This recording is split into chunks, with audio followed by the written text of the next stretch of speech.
"Now, sit you here, darling wife," said Leo, "while I go to the houses whom we hate, and learn how to make these men and women live as we do." "And love as we do," said the girl. "I do not think they need to be taught that," said Leo, and he strode away, very angry, with his lion skin swinging from his shoulder, till he came to the house where the scorpion lives in the darkness, brandishing his tail over his back. "Why do you trouble the children of men?" said Leo, with his heart between his teeth. "Are you so sure that I trouble the children of men alone?" said the scorpion. "Speak to your brother, the bull, and see what he says." "I come on behalf of the children of men," said Leo. "I have learned to love as they do, and I wish them to live as we do." "Your wish was granted long ago. Speak to the bull.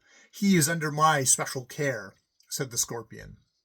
Leo dropped back to the earth again and saw the great star Aldebaran, that is set in the forehead of the bull, blazing very near to the earth. When he came up to it, he saw that his brother, the bull, yoked to a countryman's plough, was toiling through a wet rice field with his head bent down and the sweat streaming from his flanks. The countryman was urging him forward with a goad. "Gore that insolent to death!" cried Leo, "and for the sake of our honor, come out of the mire." "I cannot," said the bull. "The scorpion has told me that some day, of which I cannot be sure, he will sting me where my neck is set on my shoulders, and that I shall die bellowing." "What has that to do with this disgraceful work?" said Leo, standing on the dike that bounded the wet field. "Everything. This man could not plough without my help. He thinks that I am a stray beast." "But he is a mud-crusted cotter with matted hair," insisted Leo. "We are not meant for his use." "You may not be. I am. I cannot tell when the scorpion may choose to sting me to death, perhaps before I have turned this furrow." The bull flung his bulk into the yoke, and the plough tore through the wet ground behind him, and the countryman goaded him till his flanks were red. "Do you like this?" Leo called down the dripping furrows. "No," said the bull over his shoulder as he lifted his hind legs from the clinging mud and cleared his nostrils. Leo left him scornfully and passed to another country, where he found his brother the ram in the center of a crowd of country people who were hanging wreaths round his neck and feeding him on freshly plucked green corn. "This is terrible," said Leo. "Break up that crowd and come away, my brother. Their hands are spoiling your fleece." "I cannot," said the lamb. "The archer told me that on some day of which I have no knowledge he would send a dart through me, and that I should die in very great pain." "What has that to do with this disgraceful show?" said Leo, but he did not speak as confidently as before. "Everything in the world," said the ram. "These people never saw a perfect sheep before. They think that I am a stray, and they will carry me from place to place as a model to all their flocks." "But they are greasy shepherds. We are not intended to amuse them," said Leo. "You may not be. I am," said the ram. "I cannot tell when the archer may choose to send his arrow at me, perhaps before the people a mile down the road have seen me." The ram lowered his head, that a yokel newly arrived might throw a wreath of wild garlic leaves over it, and waited patiently while the farmers tugged his fleece. "Do you like this?" cried Leo over the shoulders of the crowd. "No," said the ram, as the dust of the trampling feet made him sneeze, and he snuffled at the fodder piled before him. Leo turned back, intending to retrace his steps to the houses, but as he was passing down a street he saw two small children, very dusty, rolling outside a cottage door and playing with a cat. They were the twins. "What are you doing here?" said Leo, indignant. "Playing," the twins said calmly. "Cannot you play on the banks of the Milky Way?" said Leo. "We did," said they, "till the fishes swam down and told us that some day they would come for us and not hurt us at all and carry us away. So now we are playing at being babies down here. The people liked it." "Do you like it?" said Leo. "No," said the twins, "but there are no cats in the Milky Way." And they pulled the cat's tail thoughtfully. A woman come out of the doorway and stood behind them, and Leo saw in her face a look that he had sometimes seen in the girls. She thinks that we are foundlings, said the twins, and they trotted indoors to the evening meal. Then Leo hurried as swiftly as possible to all the houses one after another, for he could not understand the new trouble that had come to his brethren. He spoke to the archer, and the archer assured him that so far as the house was concerned, Leo had nothing to fear. The watermen, the fishes, and the scorpions gave the same answer. They knew nothing of Leo, and cared less. They were the houses, and they were busied in killing men. At last he came to that very dark house, where Cancer the crab lies so still that you might think it was asleep, if you did not see the ceaseless play and winnowing motion of the feathery branches round his mouth. That movement never ceases. It is like the eating of a smothered fire into rotten timber, in that it is noiseless and without haste. Leo stood in front of the crab, and the half-darkness allowed him a glimpse of that vast blue-black back, and the motionless eyes. Now and again he thought that he heard someone sobbing, but the noise was very faint. "Why do you trouble the children of men?" said Leo. There was no answer, and against his will Leo cried, "Why do you trouble us? What have we done that you should trouble us?" This time Cancer replied, What do I know or care? You were born into my house, and at the appointed time I shall come for you." "When is the appointed time?" said Leo, stepping back from the restless movements of the mouth. "When the full moon fails to call the full tide," said the crab. "I shall come for the one. When the other has taken the earth by the shoulders, I shall take that other by the throat." Leo lifted his hand to the apple of his throat, moistened his lips, and recovered himself, said, "Must I be afraid for two, then?"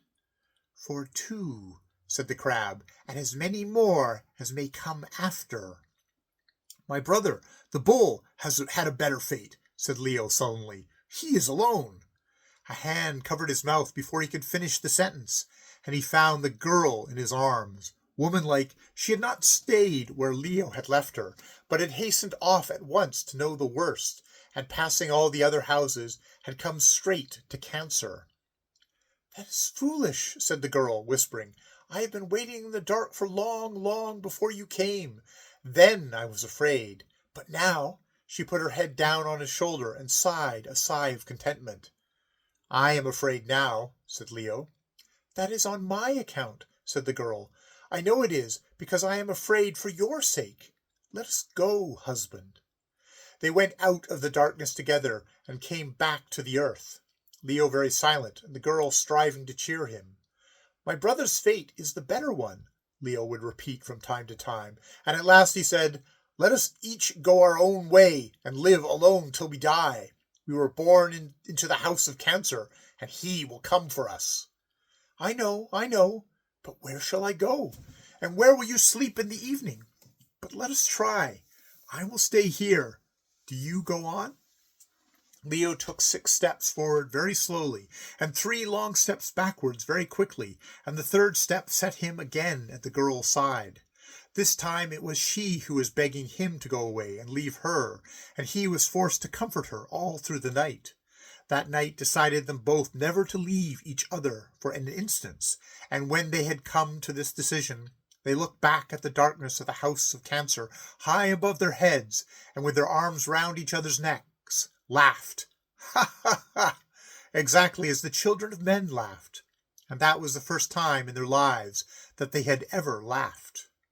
Next morning they returned to their proper home, and saw the flowers and the sacrifices that had been laid before their doors by the villagers of the hills. Leo stamped down the fire with his heel, and the girl flung the flower wreaths out of sight, shuddering as she did so. When the villagers returned, as of custom, to see what had become of their offerings, they found neither roses nor burned flesh on the altars, but only a man and a woman with frightened white faces sitting hand in hand on the altar steps. "Are you not Virgo?" said a woman to the girl. "I sent you flowers yesterday." "Little sister," said the girl, flushing to her forehead, "do not send any more flowers, for I am only a woman like yourself." The man and the woman went away doubtfully. Now what shall we do? Said Leo. We must try to be cheerful, I think, said the girl. We must know the very worst that can happen to us, but we do not know the best that love can bring us. We have a great deal to be glad of. The certainty of death, said Leo. All the children of men have the certainty also, yet they laugh long before we ever knew how to laugh. We must learn how to laugh, Leo. We have laughed once already. People who consider themselves gods, as the children of the zodiac did, find it hard to laugh, because the immortals know nothing worth laughter or tears. Leo rose up with his very heavy heart, and he and the girl together went to and fro among men, their new fear of death behind them. First they laughed at a naked baby attempting to thrust its fat toes into its foolish pink mouth. Next they laughed at a kitten chasing her own tail, and then they laughed at a boy trying to steal a kiss from a girl and getting his ears boxed. Lastly, they laughed because the wind blew in their faces as they ran down a hillside together, and broke panting and breathless into a knot of villagers at the bottom.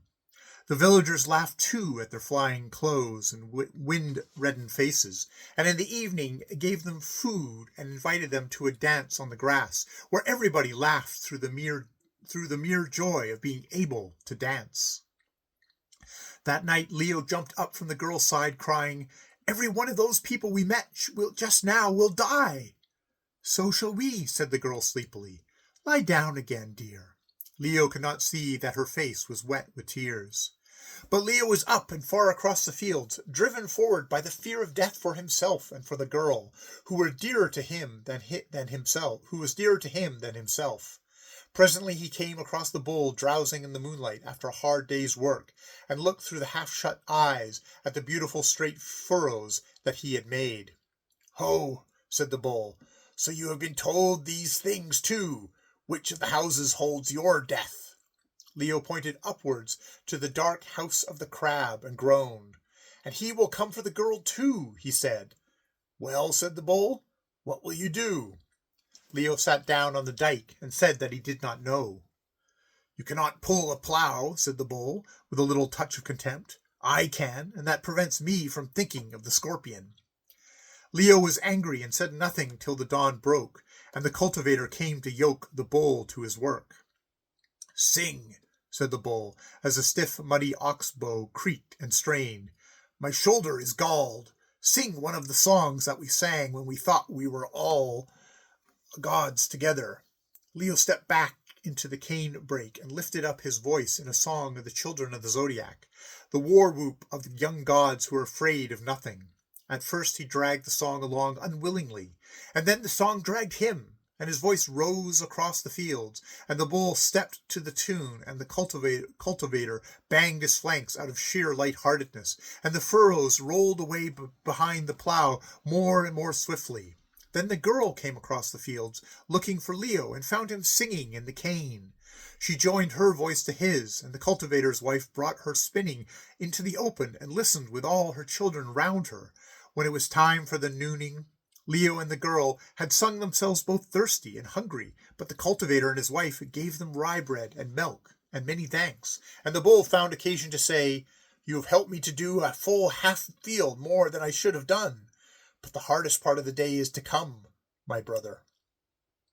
Leo wished to lie down and brood over the words of the crab. The girl went away to talk to the cultivator's wife and baby, and the afternoon ploughing began. "Help us now," said the bull.